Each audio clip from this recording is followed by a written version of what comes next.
crazy about Devin. In case you haven't heard, it claims to be the world's first AI software engineer. Right now, it's still behind closed doors. All we have seen is a polished demo. Today's video will dive deeper and see if Devin will reduce software engineering jobs, or is it all hype? Will Devin work on those real, complex enterprise projects? Remember those no-code tools that have been around forever? All those promises of letting anyone build software with drag-and-drop magic? They often overpromise and under-deliver. You can't build anything serious with these tools. Certainly not the kind of software that runs our hospitals, airlines, or power grids, the stuff our lives depend on.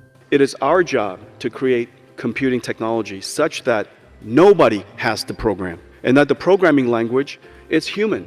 Everybody in the world is now a programmer. Hold on, let's unpack this nonsense. Saying no one will need to code and everyone is suddenly a programmer is as ridiculous as claiming with AI, everyone is instantly a doctor or a lawyer. Software engineering, just like those fields, requires years of specialized training and problem-solving skills. Sure, you might create a simple to-do app with natural language, but trying to build the software that runs hospitals, airlines, or our cars that way, it's a massive overpromise. So why does he make that bold claim? Because his company is heavily invested in AI, so hyping its power inflates NVIDIA's stock. So don't fall for it. He's not a software engineer. Keep that in mind. He doesn't understand the complexities of real-world software. Think about it. Digital locks have been around for decades. But what happened to locksmiths? Did they go extinct? Of course not. In fact, most houses still use traditional keys. So just because there's new tech out there doesn't mean everybody rushes to adopt it. But regardless of AI,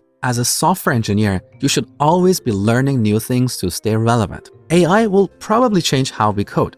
Maybe we'll spend more time crafting prompts and less on coding, but we'll still need those deep coding skills to refine AI's output and collaborate effectively. Think of it like building a house. You might start with a hammer and nails, then learn how to use a power drill, and next thing you know, you've got fancy 3D modeling software. But regardless of the tool, you need those blueprints, the understanding of structure, material length, and how it all comes together to create a livable space. So yes, AI will change how we code, just like every new tech advancement has done throughout history. We as humans want new features and functionalities all the time. Every app you use is constantly getting updated. Why? Because that's how companies compete. They need to offer the best, most feature-rich experience to stay ahead. A lot of existing projects are weighed down by tech debt that keeps piling up. Now, imagine AI helping us not only roll out those new features faster, but also tackle the messy code. Companies could finally fix those annoying bugs, improve performance, all while still delivering the cool stuff that keeps customers happy. It's like building a house. With better tools and techniques, we can build faster. But that doesn't mean we suddenly stop needing houses, right? We just get to build more elaborate and innovative ones. Software is eating the world. Everything runs on some kind of code, and that demand is only going to grow. We'll always need skilled people to shape that software.